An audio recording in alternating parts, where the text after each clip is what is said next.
زنا کی معافی ہے. حدیث میں آتا ہے کفا بالمرء کذبا ان يحدث بكل ما سمع، کہ ایک آدمی کی جھوٹا ہونے کی اتنا کافی ہے کہ سنی ہوئی بات کو آگے بڑھا دے. کہ ہم نے سنا ہے، چلو تم بھی سنو، ہم نے سنا ہے تم بھی سنو، ہم نے یہ سنا ہے تم بھی سنو. بڑا نقصان کیا ان موبائلوں نے امت کا، بہت بڑا نقصان کیا. عبادت کا، دعوت کا، ہر لائن کی عبادت کا کو کھوکھلا کیا ہے اس نے. پہلے تو دو آپس میں بیٹھ کر غیبت کر لیا کرتے تھے، اب تو پیغامات کے ذریعے غیبت ہوتی ہے.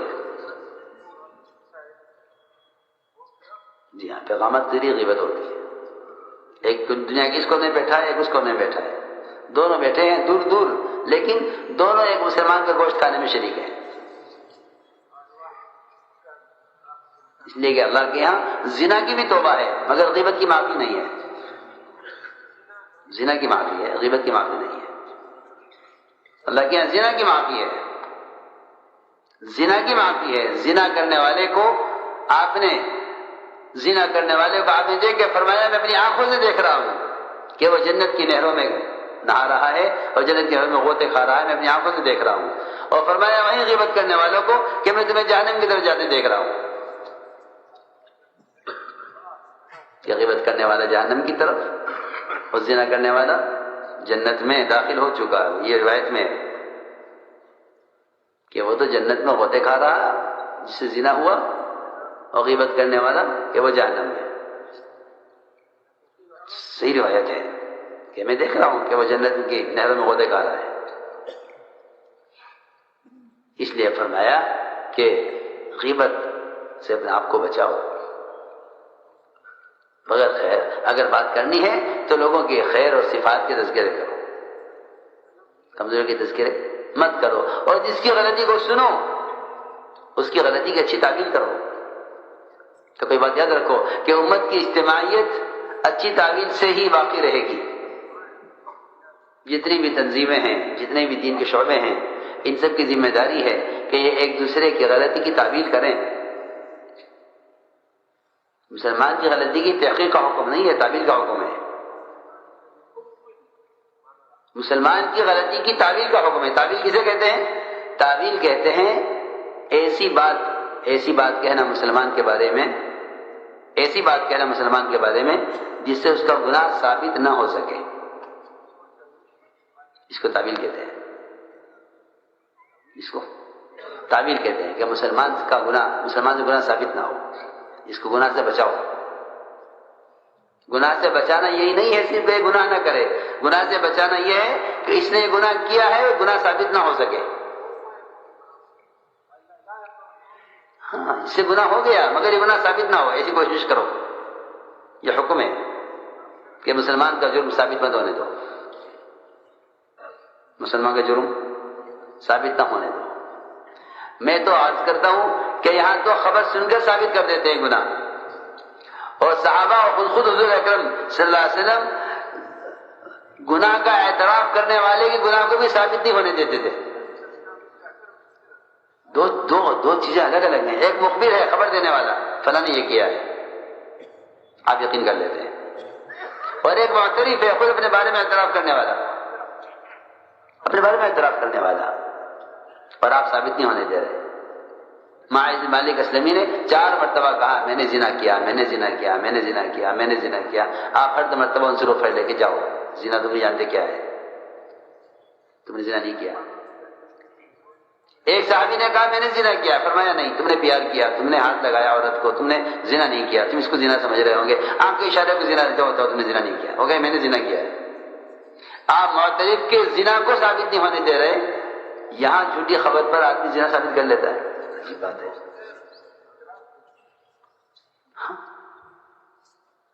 وہاں علی کے بعد چور نے خود آ کر اعتراف کیا، مومنین مجھ سے چوری ہو گئی ہے. کیا چرایا؟ کہ یہ اونٹ کھڑا ہے، یہ چرایا ہے، میں نے چرایا. ہاں اونٹ ساتھ میں چرایا، وہ اونٹ ساتھ میں نے چرایا، اونٹ چرایا. اب دیکھو تعویل کسے کہتے ہیں. حضرت علی نے فرمایا رضی اللہ تعالیٰ عنہ کہ اونٹ سب ایک سی شکل کے ہوتے ہیں اونٹ سب ایک ہی شکل کے ہوتے ہیں، تم اپنا اونٹ سمجھ کر کھول رہے ہوں گے، وہ دوسرے کا نکلا، لوگوں نے تمہیں چور کہہ دیا، تم نے چوری نہیں کیے، جاؤ۔ ہے آج کوئی ایسا آدمی؟ میں دیکھ رہا ہوں، عوام کی بات نہیں کر رہا، کام کرنے والے نہیں کر رہا، کام کرنے والے اس پر لگے ہوئے ہیں کہ ساتھیوں کا جرم ثابت ہو۔ یہاں کام کرنے والوں کے لیے لازم ہے کہ ایک عام مسلمان کو بھی گناہ کی تعبیر کریں، یہاں کام کرنے والے گناہ کی تعبیر نہیں کر سکتے۔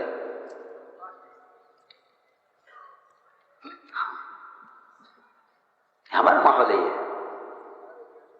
اس نے یہ کیا، اس نے یہ کیا، اس نے یہ کیا، اس نے یہ کیا، اور کیوں کرتے ہیں؟ تاکہ یہ کریں گے تو یہ عوام کی نظر میں گر جائیں گے، تو پھر اللہ ہم سے کام لے لیں گے۔ جی ہاں، یہ ترکیب ہے، اور معاملہ دوسرا ہی ہے۔ معاملہ خدائی کی قسم یہ ہے کہ جو شخص کسی مومن کو ایمان والوں کے درمیان ذلیل کرتا ہے، وہ اللہ کی نظر میں پہلے ذلیل ہو چکا ہوتا ہے۔ جو اللہ کے نظر میں ذلیل ہو گیا، وہ دوسروں کو ذلیل کر کے عزیز اور عزت والا کیسے ہو جائے گا؟ ہاں، حضرت علی نے فرمایا کہ نہیں، تم نے چوری نہیں کی ہے، اونٹ سارے ایک شکل کے ہوتے ہیں، جاؤ۔ اس جگہ نہیں ملی، ایسا نہیں ہے، میں نے دوسرے کا ہی سمجھ کر کھولا ہے، اپنا سمجھ کر نہیں کھولا۔ یہاں تک روایت میں جب اتنی بات ہو گئی، فرمایا بلاؤ جلاد کو، وہ جلاد آ گیا، تیل گرم ہو گیا، جلاد آ کے بیٹھ گیا ہاتھ کاٹنے کے لیے۔ ابھی کوئی فیصلہ نہیں کیا، حکم نہیں دیا ہاتھ کاٹنے کا، اٹھ کر چلے گئے حضرت علی، اور کہہ کر گئے کہ میرے آنے تک کچھ نہ کیا جائے۔ پھر آئے، کچھ دیر کے بعد آئے، فوراً نہیں، روایت میں دیر کے بعد آئے۔ لوگ ادھر بیٹھے رہے، ہم مبین جب آئیں گے حکم کریں گے، فیصلہ ہوگا ہاتھ کٹنے کا۔ آ کر روایت میں ہے کہ حضرت علی رضی اللہ تعالیٰ عنہ نے اس چور سے اس طرح بات کی جیسے اس سے پہلی ملاقات ہو رہی ہے۔ یہ کیا بات ہے، تم نے چوری کی ہے؟ سب کچھ ہو چکا، اقرار ہو چکا، اس سے پوچھا تم نے چوری کی ہے؟ اس نے کہا نہیں، میں نے چوری نہیں کی ہے۔ نے کہا جاؤ، چھٹی تمہاری، ہاں جاؤ چھٹی۔ کیا کیا آپ نے مبینی؟ لوگوں نے کہا مبینی آپ نے کیا کیا؟ اس نے اعتراف کیا، آپ نے اس کو چھوڑ دیا، ہاتھ کیوں نہیں کاٹا اس کا؟ ایسا ہی نہیں فرمایا کہ میں نے اس کو پکڑا تھا اس کے اعتراف کرنے کی وجہ سے، اور چھوڑ دیا اس کے انکار کرنے کے لیے، وہ انکار کر رہا ہے، چھوڑ دیا۔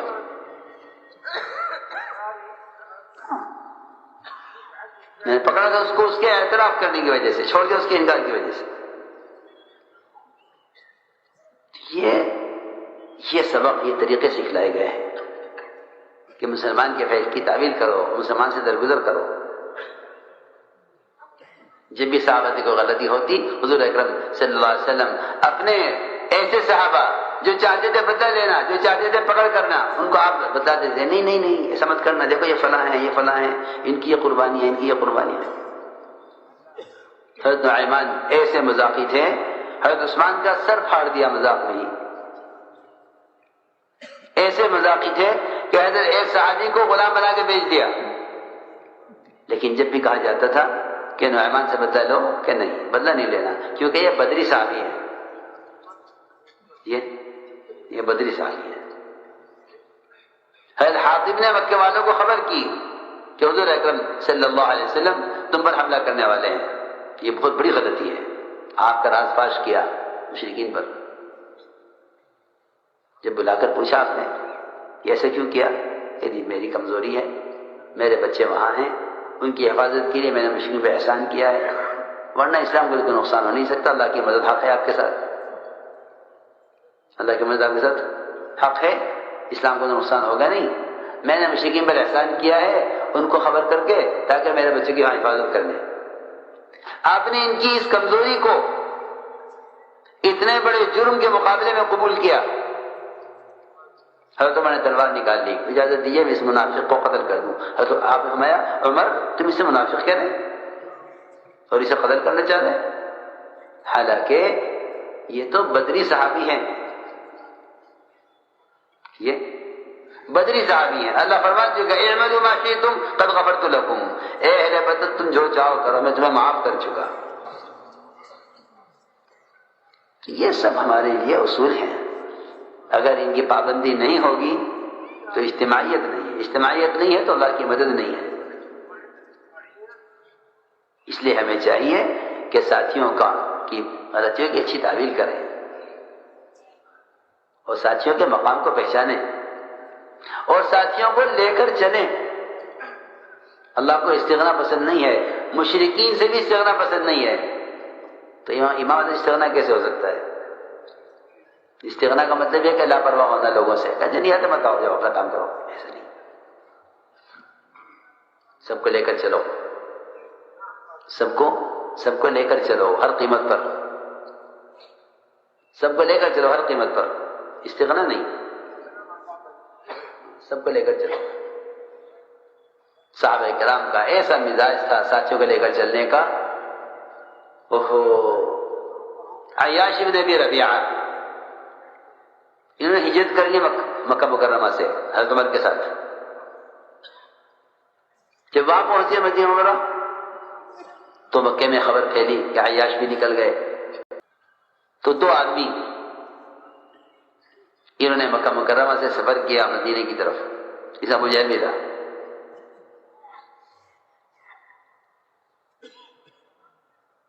ابو جہل سیدھا مدینے پہنچا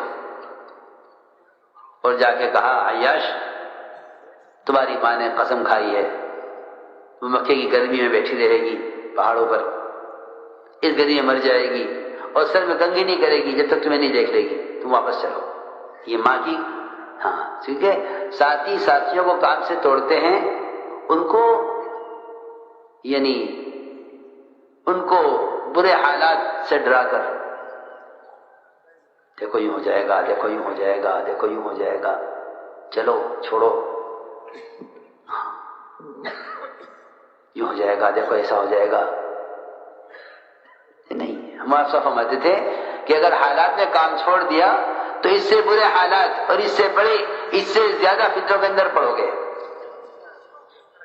کہ جو حالات نے کام چھوڑ دے وہ اس سے برے حالات کا انتظار کرے۔ عیاش بن ابی ربیعہ حضرت عمر رضی اللہ تعالیٰ عنہ کو پتہ چلا کہ اس کو لینے کے لیے آیا ہے، عمر نے فرمایا عیاش یہ تیری ماں کو جو ہے کاٹیں گی، وہ اس کنگھی کر لے گی، جب گرمی لگے گی سایہ حاصل کر لے گی تو مت جا، یہ تجھے یہاں سے لے جا کر تیرے گھریلو حالات تجھے اس لیے بتا رہے ہیں تاکہ تو کسی طرح اس مرکزیت سے اجتماعیت سے نکل جائے۔ جی ہاں، مرکزیت تو اجتماعیت سے ہے، مرکز اجتماعیت سے ہے، یہ تو پکی بات ہے۔ سمندر سمندر ہے، سمندر ہے، بات پکی بات ہے۔ جو موج اس سے باہر نکل گئی وہ پانی کا چھیٹا ہے، کوئی موج نہیں ہے۔ اصل بات یہ ہے، اصل بات یہ ہے، ورنہ عیاش بن ابی ربیعہ اگر مکے میں جا کر کسی کو عبادت کرتے تو کچھ نہ کہتے مشرکین، ٹھیک ہے کرو عبادت، اس لیے کہ وہاں جھگڑا عبادت پر نہیں تھا، وہاں جھگڑا دعوت پر تھا۔ جی ہاں، حضرت عمر نے عیاش کو سمجھایا کہ مت جاؤ ان کے ساتھ، لیکن ماں کا حال سن کر حضرت عیاش نے کہا کہ عمر ماں کو بھی قدم سے بری کر دوں گا، وہاں میرا ماں نے لیتا ہوں گا، وہاں میرا ماں وہ لیتا ہوں گا، ماں کو قدم سے بری کر دوں گا، یہ دو کام ہیں۔ چنانچہ حضرت عمر نے کہا نہیں، تم میرا آدھا مال ابھی لے لو، ان کے ساتھ مت جاؤ، اتنی بڑی قربانی، آدھا مال، تم جانتے ہو میں قریش میں سب سے بڑا مالدار ہوں، آدھا مال ابھی لے لو، ان کے ساتھ مت جاؤ، پر نہیں مانے، کہا میں ماں کا کیا ہوگا، ماں مر جائے گی، کہا کہ نہیں، ماں کا کی تم پریشان مت ہو، یہ تمہیں تمہارے دل سے ہٹانا چاہتے ہیں تمہاری ماں کے نام سے، لیکن عیاش نہیں مانے کہ نہیں بھی جانا ہے۔ حضرت عمر نے فرمایا اچھا اگر جانا ہی ہے تو میری سواری لے جاؤ، تیز دوڑنے والی سواری ہے، اس پر تم نجات پا لینا اگر انہوں نے تمہارے ساتھ کوئی زیادتی کرنی چاہیے۔ یہاں سے نکلے، ابو جہل نے کہا میری سواری سست ہے، اپنے ساتھ سوار کر لو۔ یہاں سے سواری بدلنے کے بہانے سے ان کو اتارا، سواری سے رسیوں سے باندھا، ستایا، یہاں تک کہ عیاش اسلام سے مرتد ہو گئے۔ لیکن یہ تو نہیں کہ چلے گئے تو چلے گئے اور آئیں گے لوگ، یہ نہیں کہ ٹھیک ہے آپ نہیں آتے بتاؤ، اور لوگ اور ہوتے کام کرنے والے نہیں۔ اللہ رب العزت کسی کی کوشش کو ضائع نہیں فرماتے۔ حضرت عمر نے کوشش کی، مال پیش کر کے کوشش کی، سواری دے کر کوشش کی، پہلے ایمان بچانے کی کوشش کی، پھر جان بچانے کی کوشش کی، اس پر بھی کچھ نہیں ہوا تو پھر بھی لگے رہے دعا میں، یہاں تک کہ حضور اکرم صلی اللہ علیہ وسلم پر یہ آیت نازل ہوئی، قل یا عبادی الذین اسرفوا علی انفسہم لا تقنطوا من رحمت اللہ۔ نبی جی کہہ دیے میرے امتوں سے جنہوں نے ظلم کیا اپنی ذات پر، اللہ کی رحمت سے مایوس نہ ہو، اللہ سارے گناہوں کو بخشنے والا ہے۔ یہ آیت حضرت عمر رضی اللہ تعالیٰ نے سب سے زیادہ مناسب سمجھی ان لوگوں کے لیے، یہ آیت حضرت عمر نے سب سے زیادہ مناسب سمجھی ان لوگوں کے لیے جو اللہ کی رحمت سے مایوس ہو کر پیچھے ہٹ گئے، یہ کام سے بیٹھ گئے، ان کے لیے آیت حضرت عمر نے سب سے مناسب سمجھی اور کاغذ میں لکھ کر مکہ مکرمہ بھیجی ان لوگوں کے لیے جو کام سے بیٹھ گئے، فتنے میں پڑ گئے، ان کے لیے لکھ کر بھیجی کہ اللہ کی رحمت سے مایوس نہ ہو، اللہ سب گناہوں کا بخشنے والا ہے۔ جو آیت میں ہے کہ اس خط کو دیکھ کر، اس خط کو پڑھا انہوں نے اور روئے اور اللہ سے دعا کی، اے اللہ یہ آیت مجھے سمجھا دے، عمر نے کیوں لکھی ہے مجھے؟ تو دل میں یہ بات آئی کہ یہ ہمارے بارے میں لکھی گئی ہے۔ روایت میں ہے کہ فوراً سواری پکڑی وہاں سے اور سیدھے مدینے واپس آئے، ہمیشہ کے لیے صحابی ہو گئے۔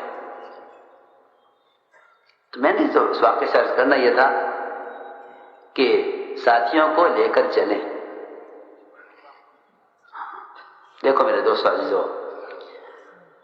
دلوں میں انتقام کا جذبہ یہ اللہ کو پسند نہیں ہے۔ وہ کفار مشرکین جو سب سے زیادہ ستانے والے، جنہیں حد کر دی ہے، جو آپ کی جان کے جانی دشمن، آپ صلی اللہ علیہ وسلم نے ان کے بھی انتقام کا ارادہ نہیں کیا، بلکہ اگر حضرت حمزہ کے قتل پر آپ نے انتقام کا ارادہ کیا تو اللہ نے فرمایا کہ صبر کرو تو بہتر ہے، اور اگر بدلہ لینا ہی ہے تو آپ ایک کے بدلے میں ایک کو قتل کر سکتے ہیں۔ آپ نے غم اور غصے میں 70 کی قسم کھائی تھی، میں کہ نہیں 70 بھی نہیں، 7 بھی نہیں، 2 بھی نہیں، آپ صرف ایک کے بدلے ایک کو قتل کر سکتے ہیں، وہ بھی اگر آپ صبر کریں تو بہتر ہے۔ فَإِنْ عَاقَبْتُمْ فَعَاقِبُوا بِمِثْلِ مَا عُوقِبْتُمْ بِهِ وَلَئِنْ صَبَرْتُمْ لَهُوَ خَيْرٌ لِّلصَّابِرِينَ۔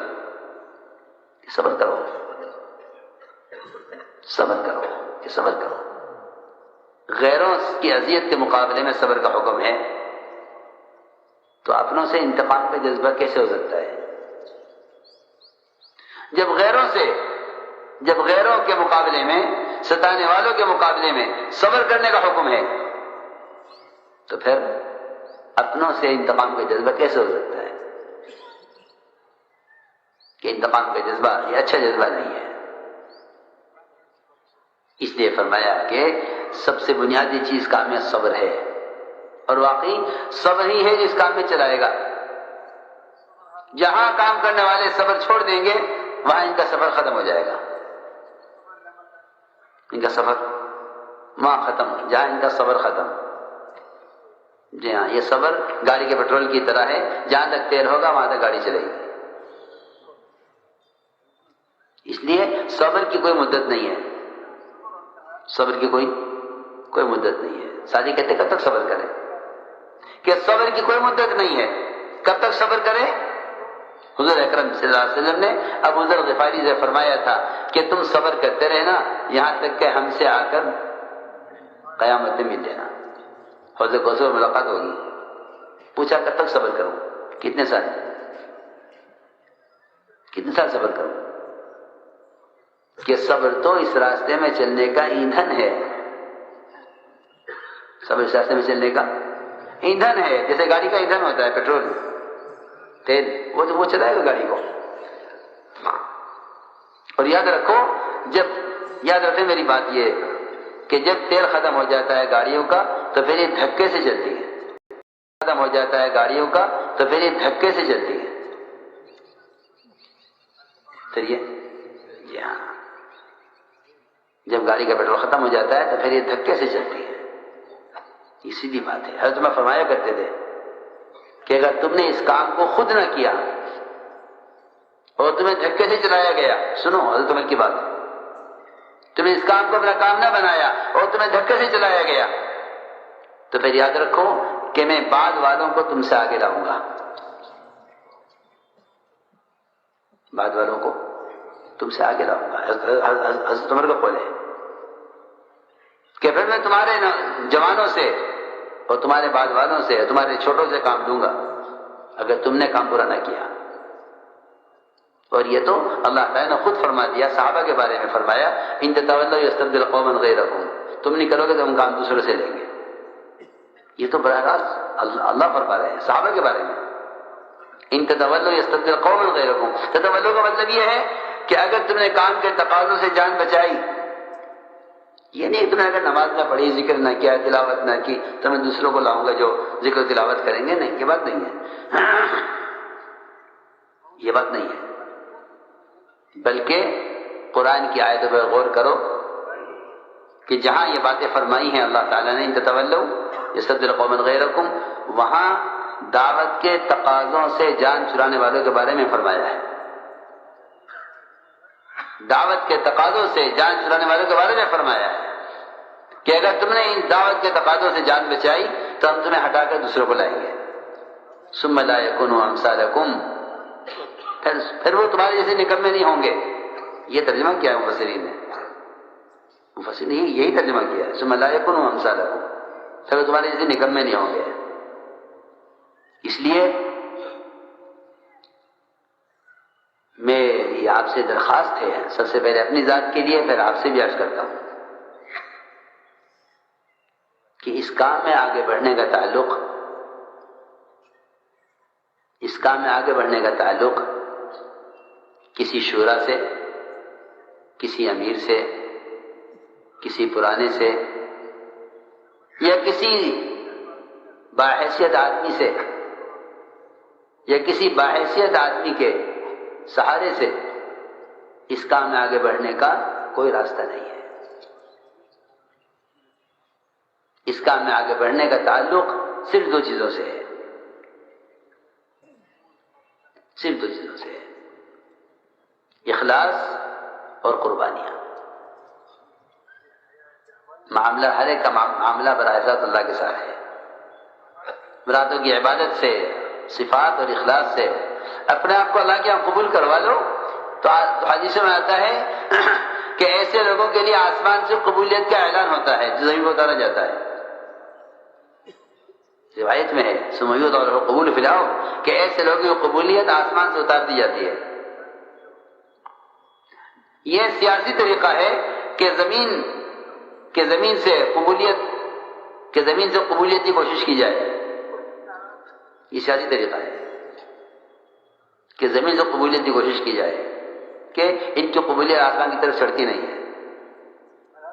یہ اہل دنیا کا طریقہ ہے کہ وہ ان کی شہرت کی ابتدا زمین سے ہوتی ہے، آسمان تک چڑھتی نہیں ہے، آسمان کی مخلوق اس سے نفرت کرتی ہے۔ اور یہی وجہ ہے کہ ان کے اپنے ان کے جو ہے مدد کرنے والے اور ان کا ساتھ دینے والے ان کا ساتھ چھوڑ بھی دیتے ہیں۔ ہم سمایا کرتے تھے کہ مال سے جو ہے وزارتیں بنتی بھی ہیں اور ٹوٹتی بھی ہیں۔ کیونکہ اس میں شہرت ہے، قبولیت نہیں ہے. قبولیت کا تعلق اللہ کی ذات سے ہے، اور قبولیت کا تعلق صفات قبولیت سے ہے. اس لیے اگر کوئی بھی شخص کسی بھی درجے میں